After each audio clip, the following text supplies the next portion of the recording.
Benjamin Netanyahu Israel में अपनी सरकार को बचाने के लिए झूठे राष्ट्रवाद के सहारे अब फ़िलिस्तीनियों के नरसंहार पर उतर चुका है।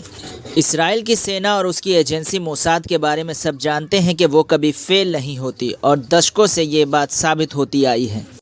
इसराइल की खुफिया एजेंसी अपने दुश्मनों को ढूंढने और अपने खिलाफ हो रहे साजिशों का पता लगाने में हमेशा कामयाब रही है। ऐसे में कई सवाल हैं जो इस बात की तरफ इशारा करते हैं कि 7 अक्टूबर को इसराइल में जो कुछ भी हुआ वो बेंजामिन नेतन्याहू को राजनीतिक फ़ायदा पहुंचाने के उद्देश्य से ही किया गया है। ये कोई हवाई बातें नहीं है, बल्कि इसराइल की जनता जिस तरह से बेंजामिन नेतन्याहू की सरकार के खिलाफ सड़कों पर उतरकर आंदोलन कर रही है और जिस तरह के सवाल इसराइल की जनता आज पूछ रही है, वो इस बात की तरफ साफ इशारा करती है कि बेंजामिन नेतन्याहू ने अपनी सरकार को बचाने के लिए आज इस तरह की सिचुएशन पैदा कर दी है। इसराइल में अपनी सरकार को बचाने के लिए बेंजामिन नेतन्याहू ने फर्जी राष्ट्रवाद का सहारा लिया है। जब मैं डिफेंस मिनिस्टर था तब हमारी कुर्सी को खतरा था, तो हमने आतंकवादी हमले करवाए।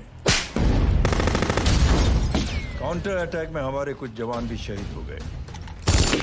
फिर हमने देशभक्ति का नारा जोर शोर से लगाया। कुर्सी भी बच गई, बल्कि प्रमोशन भी हुआ।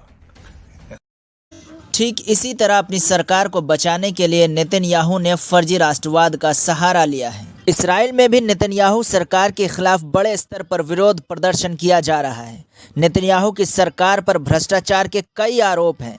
इतना ही नहीं, नेतन्याहू पर कई भ्रष्टाचार और घोटाले के मामले के लिए मुकदमा भी चल रहा है।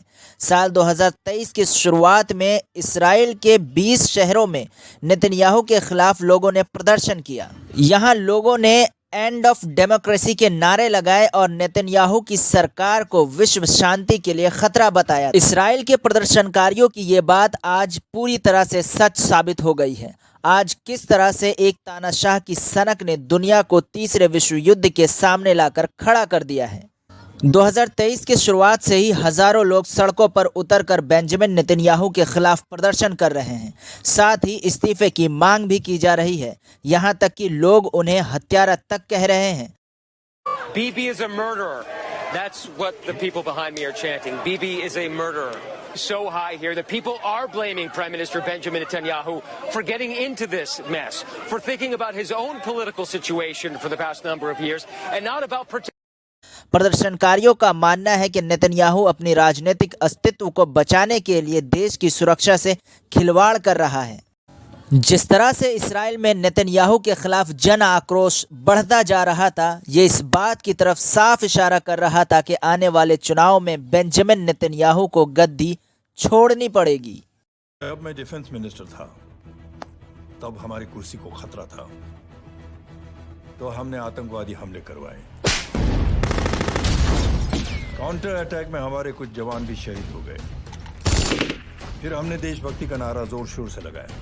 कुर्सी भी बच गई, बल्कि प्रमोशन भी हुआ। तो कुछ समझ में आया आपको? जी हाँ, बिल्कुल आप सही समझ रहे हैं। 7 अक्टूबर को इसराइल पर हमास ने जो टेरर अटैक किया, इसके पीछे नेतन्याहू का फर्जी राष्ट्रवाद है, जिससे ये अपनी सरकार को बचाने की कोशिश कर रहा है। यहाँ पर सबसे हैरान करने वाली बात यह है कि इजराइल ने पहले से ही पूरी गजा पट्टी की घेराबंदी कर रखी है। यहाँ खाने पीने, बिजली और सारी ज़रूरत के सामान इसराइल की परमिशन के बिना नहीं जा सकता। सब कुछ चेक करने के बाद ही कोई सामान गजा पट्टी में जाने दिया जाता है। साथ ही गजा के लोग 3 तरफ से इस्राएली सेना से घिरा हुआ है और गजा के लोगों को गजा से बाहर जाने की इजाज़त भी नहीं है। तो फिर गजा पट्टी में 5000 मिसाइलें कहां से आ गईं, जिसे हमास ने इसराइल पर हमला करने के लिए इस्तेमाल किया। दूसरा सबसे बड़ा सवाल यह है कि जब हमास के लड़ाके इसराइल के बॉर्डर को बुलडोज़र से तोड़कर अंदर जा रहे थे, तब वहां लगा सिक्योरिटी अलार्म क्यों नहीं बजा? जिस समय हमास के लड़ाके इसराइल के बॉर्डर को तोड़कर इसराइल में दाखिल हो रहे थे, उस समय इसराइली सेना बॉर्डर पर क्यों नहीं थी? जबकि बॉर्डर पर सैनिक 24 घंटे होते हैं। हमास के लड़ाके घंटों इसराइल में घूमते रहे और वहां मारकाट करते रहे, यहाँ तक कि कई लोगों को अपने साथ अगवा करके भी ले गए। इसके बावजूद इसराइली सेना कहीं नज़र नहीं आई। जबकि वो सारा बॉर्डर वाला इलाका है और बॉर्डर वाले इलाके में 24 घंटे सैनिक तैनात रहते हैं। ऐसे में घंटों हमास के लड़ाकों का इसराइली के बॉर्डर एरिया में घूमना ये एक सवाल पैदा करता है कि क्या नेतन्याहू और उसकी सेना ने आंख कान बंद कर रखा था और जानबूझकर इस कत्लेआम को होने दिया, जिससे कि नेतन्याहू को फर्जी राष्ट्रवाद के नाम पर फिलिस्तीन पर आक्रमण करने का मौका मिल सके और लोग नेतन्याहू सरकार से उनके भ्रष्टाचार पर सवाल करने के बजाय फर्जी राष्ट्रवाद के नाम पर उनके साथ खड़े हो जाएं। लेकिन इसराइल की जनता और वहां की मीडिया लगातार नेतन्याहू से सवाल कर रही है और इस युद्ध के लिए जिम्मेदार नेतन्याहू को ही बताया जा रहा है। That's what the people behind me are chanting. Bibi is a murderer. So high here that people are blaming Prime Minister Benjamin Netanyahu for getting into this mess, for thinking about his own political situation for the past number of years, and not about protecting the citizens of the south of this country.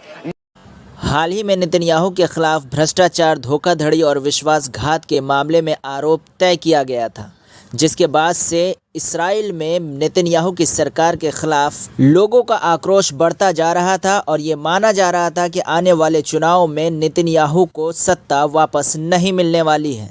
ऐसे में प्रदर्शनकारियों का मानना है कि अपनी सत्ता को बचाने के लिए नेतन्याहू ने फर्जी राष्ट्रवाद का सहारा लिया है, जिससे कि लोग उनके भ्रष्टाचार के आरोपों को भूलकर फर्जी राष्ट्रवाद के नाम पर उनके साथ खड़े हो जाएं।